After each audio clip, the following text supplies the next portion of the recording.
Auto Repair. Hi, this is Season. For over 100 years, the Purdy Insurance Agency has been protecting families and businesses of the greater Susquehanna Valley and beyond. With the experience of our trained and knowledgeable staff, you can rest assured that your needs will be evaluated and met by some of the industry's best representatives. No matter what your insurance needs are, call Purdy Insurance today at 570-286-5855. Visit our website at purdyinsurance.com or check us out on Facebook to see what we can do for you. Mark Wogenrich understands that from SI.com. Mark, how you been? I feel like I wandered into some sort of quarterback off here that I'm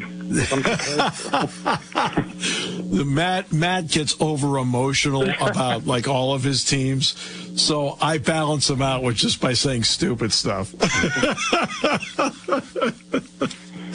Because it has the ability to make him mad. So, what'd you think Saturday?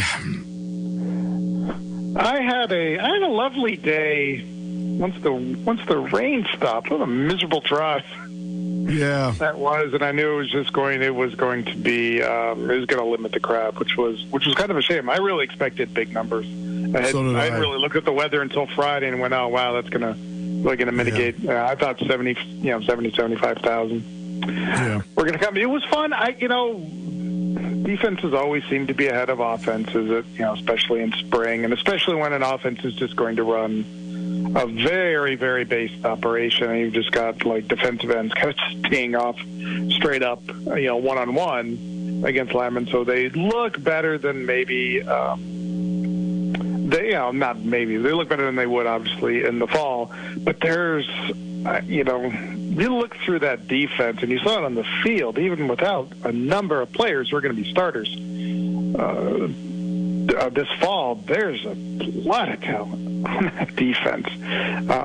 Depth, draft picks, this year, but in the future, real impact players this year. I mean, I just envision Manny Diaz spending his summer just kind of doing this, wizardry kind of thing, and saying, how do I put all these pieces together into just a package that might be one of the better defenses in the Big Ten, if not the country.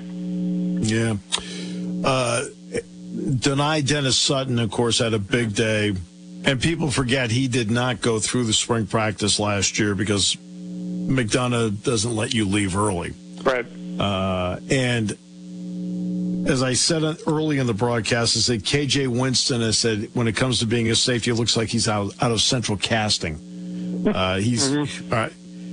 What did you think about those two players? And also, let's add in Chop Robinson, because Chop had a big day, too. Every time I would look up, I'd see a quarterback running away from Dani Dennis Sutton. See him after the game, 6'4", 6'5", 250. And every bit of that is just sinew. I mean, this is not a bad 250 in any stretch of the imagination, and the speed and power that he has. I look across the defensive ends that they have are just, I mean, it is a really high, this is a really high octane group. And then to your point about KJ Winston, he is somebody, I think that, I believe it was Jalen Reed who had said KJ is going to be an All-American, this season. And I thought, so who's he displacing then? I mean, as a safety saying another safety at his position group is going to be an All-American, that they have some really good safeties with him. Zachy Wheatley, Jalen Reed, chief among them. Chop, you absolutely know about that as well. The player one, I think the one thing that really interested me, I didn't see a whole lot of him, but in speaking with Abdul Carter after the game, first of all, seeing him listed at 6'3", 249, he's a linebacker, he's a linebacker playing in a defensive end's body. So I asked him, can you play defensive end? Not full time, but could he actually play that position? Because he's the same size as Adisa Isaac and Chop Robinson, and functionally Dani Dennis Sutton. And he said, I had to think my pass rush skills are second to none. So, then I come back to imagine what Manny Diaz is looking for ways to deploy him. If he's coming up with some sort of package like he did last year, the way they used Jair Brown, he could do something completely different this year with Abdul Carter because of all those other guys that you mentioned. Yeah, and of course, I don't think people talk about Curtis Jacobs enough. Oh, exactly, because of Curtis Jacobs, too. Because Abdul Carter justifiably gets a lot of publicity. I think it's interesting that the O'Hara Award went to, and I think I said this last week on the show, nobody talks about Curtis Jacobs enough, and he just is quietly that good, in my opinion. Oh, absolutely, no doubt. And I think with the two of them, with them being able to play off each other, with Abdul, I think they're going to slide him around. I think they're going to move him and maybe use some of that kind of functional movement that they were going to maybe try with Micah Parsons, back in 2020. I think they see an opening there to deploy him in a lot of ways. And when you've got players like Curtis Jacobs with him on that field, when you've got a young linebacker talent like Tony Rojas, who clearly seems destined not to redshirt this year, but if he makes the steps, take him to get on the field, play 20, 25 snaps, and like I said, the defensive ends, the safeties, the corners, everybody else surrounding these people, and then you have a player like that in Abdul Carter that you could just kind of deploy. You have like so many options and so much stuff to play with. Like third down is going to be a huge problem for offenses next year if it's not 3rd and 1. Yeah. And then there's the kids. Tamir Robinson did not play in a year, and after a couple weeks of getting his sea legs, you can see he's got them now. And then there's Tony Rojas, and I was talking to Tony yesterday. He's up to 227 now. So it was really your first extended look, Mark, at Tony. What did you think of him? Moves really well. I mean, he got in a lot of plays, both the two of them. I remember, I think Tamir was in on, Tamir kind of got a free rush on the throw that Drew Alec kind of underhanded or sidearmed for a completion. But, he got some action. Tony just seems like he is going to be that linebacker that you're going to be able to rely on once he gets a couple of games under his belt, knows where he's supposed to be, gets all that kind of that functional experience that he's going to need, just so he knows game speed and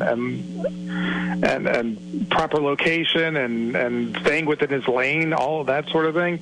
But you sense that there's an instinct for that position there and an athleticism to go with it. So let's we have not gotten to the offense yet, so now we have to get to it here. So between Drew and Bo, it's not between, but just your impression of watching the two of them. It's going to be. You have to take into account the fact that they ran just kind of straight ahead offense. You didn't see the tight end formations. You really saw nothing much to protect them. You said, the use of the tight end formations last year. I don't remember a ton of things like motion, stuff that they're really not going to run in that situation. So they weren't really, they didn't feel protected other than the fact that they couldn't get hit. They were still, so they got, hit by a lot of pass rush. I thought, though, Drew had some moments that really kind of make you see a future in there. There's inconsistency, sure. There's youth, sure. There's a fastball that he's going to want to corral a little bit. But the touchdown pass to Omari Evans, just like the classical quarterback movements there of just staying in the pocket and looking, like scanning the field from right to left and seeing Omari and making the throw. That's everything you want to see out of a quarterback. And then I referenced the sidearm throw. The way Drew described that, and I kind of will group those two plays together in the 70-30 range that he used. He uses like this really, really descriptive example of that play that he says 70% of the time as a quarterback, you're going to be in a clean pocket and being able to go through your progression to make it throw. 30% of the time is where you're going to have to ad lib, improvise. And that's what he did there, and he's good at that. That's right. But he trains the 70% most of all, but he's also proud of being able to ad lib in there. And in both those instances, you saw where he has the ability to do both, that he can be a real classic mechanical quarterback who, because he plays baseball, can sidearm him, throw to second base kind of thing. I saw a lot of that with him on Saturday. Yeah, and see Bo's like that. Yeah, Bo changes arm angles. I see that. Of the two of them, he's the first one I really saw it for, and I feel like Drew's kind of looked at it and went, hey, you know what? I can do that too. And he's done it, and I think that really helps. The battle for the third wideout, Amari Evans obviously is a guy that he's been getting those kind of reps. Mm-hmm. What did you think of him and then also Caden Saunders? Both looked like they have the real potential. It was good to see Amari step into that role Saturday and into that and get the targets and make the most of those targets. Yeah. I think the same with Caden. One thing I really liked about Omari, if he's going to be a third receiver, if he's going to land that spot, he's got to learn kind of the holistic element of playing the position, which includes what you do after catching a touchdown pass. It was good that they threw the flag on him, whether or not it's a penalty. It doesn't matter whether he was a celebration penalty. Throwing the flag at that moment I thought was a really good learning point, for him. In that's a great thing to teach in practice and in a spring game. That's something he's now internalized, and it's going to. I think that when he does score a touchdown next season, he's going to remember that moment, and I thought that was great. Whether James Franklin said, "I want you to call penalties when you see stuff like that," or not, or if it was just an organic call by the official there, I thought that was a really good moment. And those I think little things like that matter. Yeah, I think it was an organic call. Okay, and. In other words, I think James probably told me, look, you see stuff, call it, beforehand. But I think it was just an organic call by what he did. And then it became a teaching moment. Absolutely. In all your experience of doing this, how do you usually try to view a blue-white game and the 90 to 120 minutes that you get to see to put it into its proper perspective?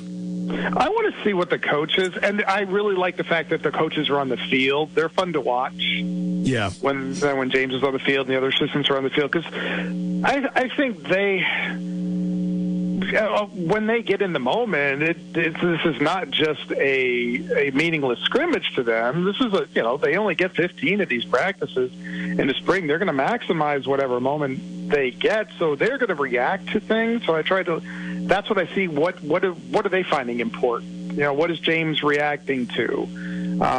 What are the other coaches reacting to? It's little things because they're coaching the whole program in kind of segments and fragments at this point. One of the things that stuck out to me after was James reacted to the punting. The punters were just kind of punting as they would in practice, no rush, no anything like that. And he wasn't thrilled with it. I think there were 6 punts that averaged. The transfer, Riley Thompson had a big one, but the other 2 punters averaged about 35. He brought that up. He mentioned that, and that's the kind of thing with a team that we don't think about special teams necessarily that often. But this, they're replacing the kicker.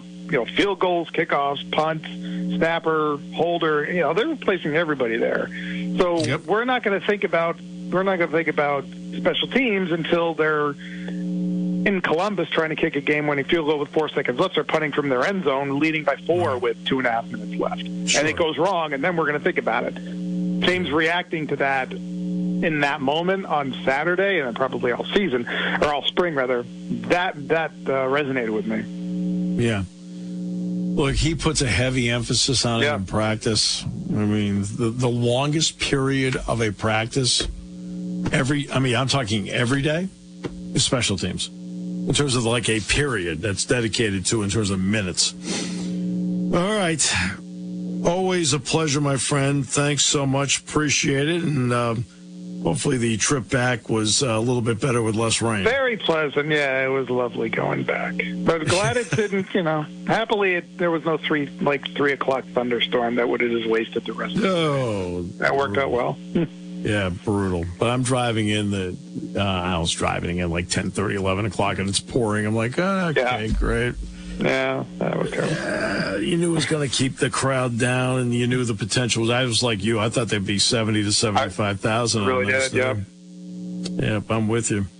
Mark, always a pleasure. Thanks so much for your perspective.